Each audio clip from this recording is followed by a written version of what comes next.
Hello dear students. आज आप लोगों के लिए वर्ग 10 के मैथ से पूछे गए कुछ क्वेश्चन जो पिछले कई वर्षों में पूछे गए क्वेश्चन हैं। ये सारे के सारे क्वेश्चन इंपॉर्टेंट होने वाले हैं आप लोगों के लिए, तो ध्यान से इन सभी क्वेश्चनों को देखना है और सभी को सीख जाना है। देखो, ये क्वेश्चन कह क्या रहा है और इसको कैसे कैसे सॉल्व किया जाएगा, इस सारे बातों को आप लोगों के बीच मैं समझा रहा हूँ। बहुत ही आसान सा क्वेश्चन है, ध्यान से समझना है। देखो क्वेश्चन क्या कह रहा है, क्या कह रहा है। प्रश्न नंबर 1, उस एपी का 31वां पद ज्ञात कीजिए। एक एपी का 31वां पद ज्ञात करना है जिसका 11वां पद 38 दिया हुआ है और 16वां पद 73 है। इस टाइप के क्वेश्चन पूछे गए। देखो 2013 के एग्जामिनेशन में ये क्वेश्चन और 2017 के एग्जामिनेशन में ये दोनों को, ये 2 बार एग्जाम में पूछे गए क्वेश्चन है, तो इम्पोर्टेंट है। हो सकता है इस बार के एग्जामिनेशन में पूछा जाए, तो ध्यान देना है। सबसे पहले इसको लिखेंगे इसमें इसको हम हल करेंगे। देखो कैसे कैसे सॉल्व किया जाएगा, एक एक पॉइंट को एकदम ध्यान से समझ जाना है, छोड़ना नहीं चाहिए ये सारे क्वेश्चन। देखो सबसे पहले हमें दिया हुआ क्या है, एपी का 11वां पद 38 दिया हुआ है। 11वां पद को हम A11 से डिफाइन करेंगे। A11 बराबर 38, ध्यान देना। A11 38 दिया हुआ है। अब देखो, हम पिछले कई दिनों से ऑब्जेक्टिव सॉल्व करने में या इस चैप्टर को सीखने के क्रम में समझे होंगे, जो जब भी कोई पद दिया हुआ रहता है उसे ए और डी के पद में कैसे लिखा जाता है। देखो ए और डी के पद में इसे जो लिखोगे तो A11 को A+10D लिखा जा सकता है। A+10D बराबर 38। इसको हम इक्वेशन फर्स्ट कह देंगे, समीकरण 1, अपने भाषा में समीकरण 1। और दूसरा, आप ध्यान देना, फिर दूसरा नंबर, दूसरा पॉइंट क्या दिया हुआ है, 16वां पद 73। 16वां पद को पुनः 16वां पद को A16 कहेंगे। A16 बराबर दिया हुआ है 73, A16 दिया हुआ है 73, ठीक है। तो A16 को कैसे लिखेंगे, समीकरण के रूप में, ध्यान देना। और याद रखना, इस टाइप के कोई भी क्वेश्चन आ जाए ना, तो जो पद दिया हुआ रहेगा उससे एक कम पद A+ और एक कम हो जाएगा कितना, 15D बराबर 73। ये हो गया समीकरण 2। समीकरण डिफाइन करना, बनाना सीख गए। अब क्या करेंगे, दोनों इक्वेशन को हम आपस में घटाव कर देंगे। समीकरण 1 घटाव 2 करने पर, देखो बच्चों, समीकरण 1 में से दूसरे समीकरण को हम क्या कर रहे हैं, घटाव का काम कर रहे हैं। तो इक्वेशन फर्स्ट और सेकेंड से क्या हो जाएगा, A+10D बराबर 38 और A+15D बराबर 73। अब इसका घटाव का क्रिया जब भी किया जाएगा तो नीचे में जितने भी चिन्ह होंगे वो उल्टा हो जाएंगे, बदल जाएंगे। तो A और 1 कट गए, 15 में से 10 गया, माइनस में 5D बराबर 73 में से 38 को डी घटाएंगे तो माइनस में 35 प्राप्त होगा। ये माइनस माइनस प्लस, यहां से D बराबर 35/5, 5 को 7 बार, तो D बराबर आ गया हमें 7। D बराबर प्राप्त हो गया 7। अब इस टाइप से जब D प्राप्त हो जाए तो D का मान इक्वेशन फर्स्ट में रख देंगे। D का मान इक्वेशन किसी में रख करके A का मान प्राप्त कर लेंगे। लिखेंगे D का मान समीकरण 1 में रखने पर, बच्चों ध्यान से समझना है, 1 में रखने पर। अब देखो D का मान, तो D का मान हमें 7 प्राप्त हुआ है। इक्वेशन फर्स्ट क्या है, A+10D। इक्वेशन फर्स्ट है मेरे पास A+10D बराबर 38। ध्यान देना बच्चों, इक्वेशन फर्स्ट क्या है, A+10D बराबर 38। या अब A का वैल्यू तो नहीं मालूम है, तो A+10 इंटू D के बदले में 7 बराबर कितना, 38। यहां से A+10 को 7 से गुना करोगे तो 70 बराबर 38। A बराबर हो जाएगा 38 माइनस 70। ए बराबर हमें प्राप्त हो जाएंगे कितना, 38 में से 70 घटेगा माइनस में 32, ए का वैल्यू आ गया माइनस में 32। ध्यान देना है, तो जब कभी भी दो पद दिया हुआ रहेगा तो इक्वेशन बना करके ए और डी डिफाइन कर लेंगे। अब जो भी निकालना है उसे हम प्राप्त करेंगे। कैसे प्राप्त करेंगे, ध्यान देना, बहुत ही आसान है। एपी का 31वां पद प्राप्त करना है ना बच्चों, ध्यान देना है।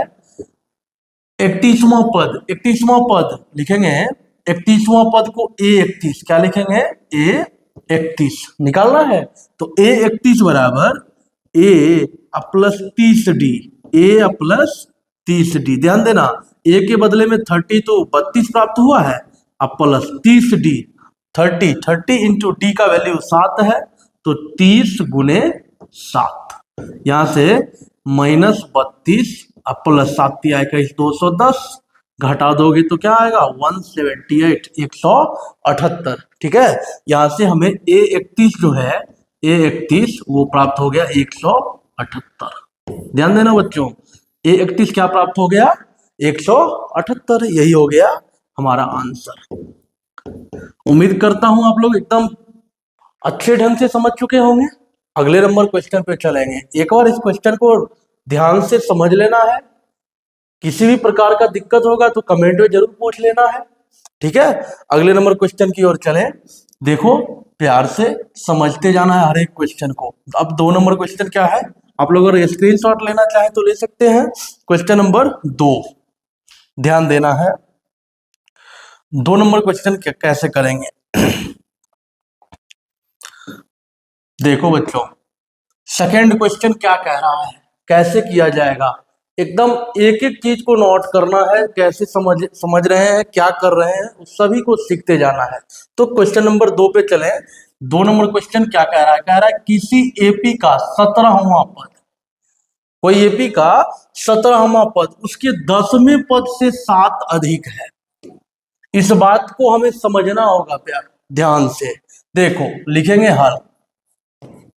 क्या कह रहा है, किसी एपी का 17वां पद, किसी एपी का 17वां पद तो A17 ही होगा, बराबर 10वें पद, 10वां पद मतलब A10, उसी एपी का 10वां पद और उसी एपी के 10वें पद से 7 अधिक है, तो A10 प्लस 7। चलो ना, अब तुरंत तो सॉल्व हो जाएगा। A17 A प्लस 16D, ये तो लिखना समझ चुके होंगे, और A10 तो A प्लस 9D प्लस 7। अब ध्यान देना, यहां से हमें ये A और D वाले को इस साइड ले आए, तो A plus 16D minus A minus 9D बराबर 7। A और A कट गया, 16 में से 9 को घटाओगे 7D इक्वल्स टू 7, यहां से D बराबर आ गया 7/7/7, 7 कट गया, 1 D का वैल्यू प्राप्त हो गया हमें 1। बच्चों, D का मतलब याद होगा, D हुआ सारवंतर। D क्या हुआ, सारवंतर। इसका सारवंतर ज्ञात कीजिए, लिख देंगे एपी का सार्व अंतर अर्थात डी बराबर कितना प्राप्त हुआ, 1 आया है, 1, तो आंसर हो गया 1। एकदम ध्यान से समझ चुके होंगे। एपी का सार्वंतर डी जो है हमें कितना प्राप्त हो गया, 1, यही हो गया आंसर। इस टाइप से इस क्वेश्चन को यदि सॉल्व करोगे तो 2 मार्क तो एकदम 100% प्राप्त होगा ही होगा। ठीक है, अब अगले क्वेश्चन पे चलेंगे। क्वेश्चन नंबर 3, देखो ध्यान से। 3 नंबर क्वेश्चन क्या कह रहा है, देखो, ये भी क्वेश्चन 2022 के एग्जामिनेशन में पूछे गए क्वेश्चन है। 2022 में ये क्वेश्चन पूछे गए हैं। कह रहा है 3 अंकों वाली कितनी संख्याएं 7 से विभाज्य है। 3 अंकों वाली कितनी संख्या 7 से विभाज्य है। इस सवाल को सॉल्व करना थोड़ा ध्यान से समझना है। सबसे पहले 3 अंकों वाली छोटी संख्या और बड़ी संख्या पे गौर करेंगे, बाकी सॉल्व हो जाएगा। कैसे कैसे होगा सभी को ध्यान देना है। लिखोगे हल में सबसे पहले लिखेंगे 3 अंकों वाली 7 से विभाज्य संख्या हम प्राप्त करते हैं। 3 अंकों वाली 7 से विभाज्य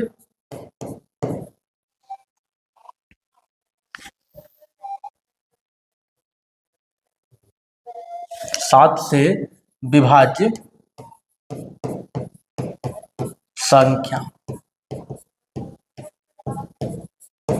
बराबर।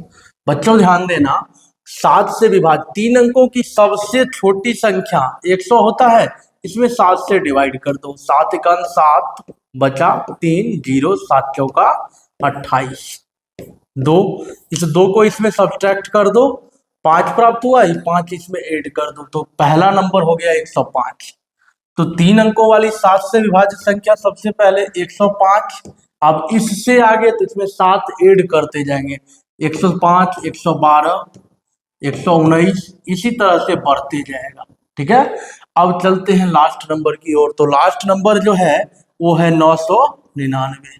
इसमें भी सेम प्रोसेस करना है, पहले 7 से डिवाइड करो, 7 1 जा 7, प्राप्त हुआ 29, 7 4 जा 28, प्राप्त हुआ 19, 7 2 जा 14, प्राप्त हुआ 5, शेषफल 5, इसको इसमें सब्ट्रैक्ट करो, 994, 994।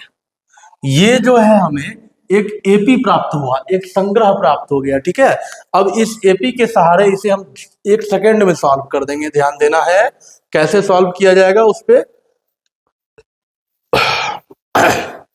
देखो बच्चों, या इसको हम सॉल्व करने पे चले, कैसे होगा इस पे। तो इस श्रेणी से ए बराबर हमें प्राप्त हो गया 105। डी सारवंतर इसका जो है 7 से विभाजित संख्या है, इसका मतलब डी जो होगा इसका 7 ही होगा। ए डी प्राप्त हो गया, और एन हमें नहीं मालूम है, तो एन बराबर वाट, और ए एन हमें मालूम हो चुका है। ए एन जो दिया हुआ है वो 994। ए एन मतलब होता है लास्ट पद, अंतिम पद। ए एन दिया हुआ है, फॉर्मूला लगा लेते हैं। A N equals to, formula पढ़े होगे, ए एन बराबर A plus N minus 1 into D. Formula है, याद रखना है, फॉर्मूला को कभी नहीं भूलना है। ये फॉर्मूला सब ऑब्जेक्टिव में डायरेक्ट पूछे जाते हैं। ए एन बराबर, ठीक है, A plus N minus 1 into D. ठीक है, अब सॉल्व पे ध्यान दो। देखो बच्चों, ए एन, मेरे पास ए एन का वैल्यू 994 है। ठीक है, इक्वल्स टू ए हो गया 105 प्लस एन माइनस 1, तो एन तो मालूम नहीं है, एन माइनस 1 वैसे रहने दो, और डी का वैल्यू है 7। और मल्टीप्लाई पे ध्यान देना थोड़ा, 994 बराबर 105 प्लस 7n माइनस 7। बच्चों ध्यान देना है, 994 बराबर 98 अब प्लस 7n। अब 98 को इधर ले आओ तो हो जाएगा 7n बराबर 994। ठीक है, 994 अब माइनस कितना 98 घटा देना है, तो 7n 7n बराबर प्राप्त हो जाएगा कितना, घटाने पे 896। यहाँ से n बराबर आ गया 896 बट्टा 7, 7 एकान 7, 7 दूना 14, 7 8 56, n बराबर प्राप्त हो गया 128। n का वैल्यू हमें मालूम हो गया 128। इसका मतलब इस एपी में ये जो कह रहा है 3 अंकों वाले कितनी संख्या 7 से विभाज्य है, तो लिखेंगे अतः, लिख देंगे अतः। ध्यान से देखना, लिखोगे अतः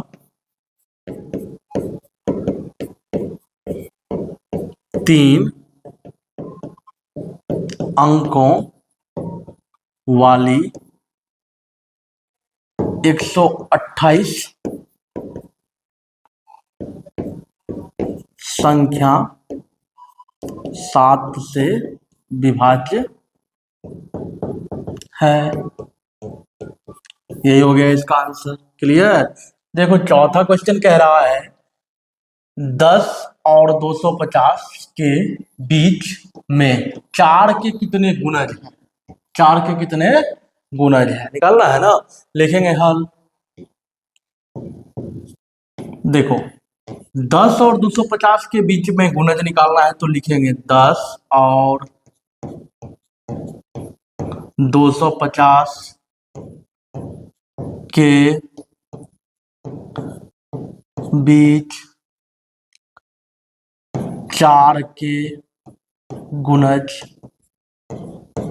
देखो बच्चों ध्यान देना, 4 के गुणज 10 और 250 के बीच, तो 10 के बाद 4 से भाग लगने वाला संख्या, 10 के बाद 4 से भाग लगने वाला संख्या 12, 12 के बाद 12 में 4 जोड़ते जाओ 16, 20, इसी प्रकार से बढ़ते जाएगा। अब 250 से कम 4 से विभाज्य संख्या तो 248 हो जाएगा, 248। ठीक है, ध्यान देना। आप यहाँ से पिछले सवाल को जैसे सॉल्व किए हैं सेम प्रोसेस में चलते हैं। देखो कैसे कैसे क्या क्या करते हैं। सबसे पहले ए प्राप्त करेंगे, ए प्राप्त हो जाएगा 12, एन एन नहीं मालूम है तो वाट, डी डी हो जाता है जो जितना से विभाज्य हो, तो 4 हो गया डी, और ए एन दिया हुआ है 248। अब फॉर्मूला पे चलते हैं। देखो ए एन बराबर A plus N minus 1 into D. A N का वैल्यू दिया हुआ है 248 बराबर A plus 12 plus N minus 1 into D का वैल्यू हो गया 4। यहाँ से 248 बराबर 12 प्लस 4n माइनस 4। यहाँ से क्या हो जाएगा 248 बराबर 8 प्लस 4n, तो यहाँ से हो जाएगा 4n बराबर 248 माइनस 8। क्या हो गया 4n बराबर 240, n बराबर 200, ध्यान देना है n बराबर क्या हो जाएगा 240 बट्टा 4, 60। n बराबर क्या हो गया 60। तो ध्यान देना है 60, इसका मतलब 10 और 250 के बीच में 4 से भाग लगने वाला कुल 60 संख्या है। यही हो गया आंसर। क्लियर हो गया। ये देखो 3 साल पूछा गया क्वेश्चन है, पिछले 3 वर्षों में 2016 में, 17 में और 18 में लगातार 3 साल पूछा गया क्वेश्चन है। ऑब्जेक्टिव या सब्जेक्टिव किसी भी रूप में आ सकता है, 2 नंबर वाले में या 1 नंबर वाले में। तो ध्यान देना, एक एपी दिया हुआ है, लिख दो हल। अब दिया हुआ है उस पर चर्चा करो। एपी 3, 8, 13, 18 डॉट डॉट डॉट का कौन सा पद 78 है। जब भी एपी रहेगा तो एपी से हमें ए और डी तुरंत प्राप्त हो जाता है। ये जो प्रथम पद है उसे ही ए कहा जाता है। ए बराबर हो गया 3, ठीक है। डी बराबर फॉर्मूला होता है, क्या होता है A2 माइनस A1, किसी भी एपी का दूसरा पद माइनस पहला पद घटा दो, डी का वैल्यू हुआ 5। क्लियर। और अब कह रहा है कौन सा पद 78 है। कौन सा पद जब दिया हुआ है ना तो उसे एन समझ जाना है। एन दिया हुआ है 78, तो एन हमें प्राप्त करना है। एन बराबर 8। बाबू ध्यान देना है ए एन बराबर होता क्या है। तो ए एन बराबर पिछले कई सवालों में पढ़े हैं, A plus N minus 1 into D. A का वैल्यू पे ध्यान दो, ए कितना है, ए दिया हुआ है 3, ए हो गया सॉरी ए एन हो गया 78 बराबर a 3 plus N minus 1 into D का वैल्यू है 5। तो 78 बराबर 3 प्लस 5n माइनस 5। बच्चों ध्यान देना है, क्या हो जाएगा 78 बराबर 5n, अब माइनस 5 में से 3 अगर घटेगा तो 2 बच जाएगा, 2 इधर ले आओ, तो यहां से प्राप्त हो जाएगा 5n बराबर 78 प्लस 2, 5n बराबर हो गया 80। यहां से n बराबर 80 बट्टे में 5, 16 पंचे 80, मतलब n बराबर हो गया 16। तो इस एपी में 78वां पद जो है 16 है। लिख देंगे एपी का 78वां पद 16 है, आदि 16वां पद 78 है, एपी का 16वां पद 78 है। ठीक है, ये हो गया आंसर। उम्मीद है आप लोगों को क्लियर हुआ होगा। वीडियो अगर पसंद है तो शेयर करें,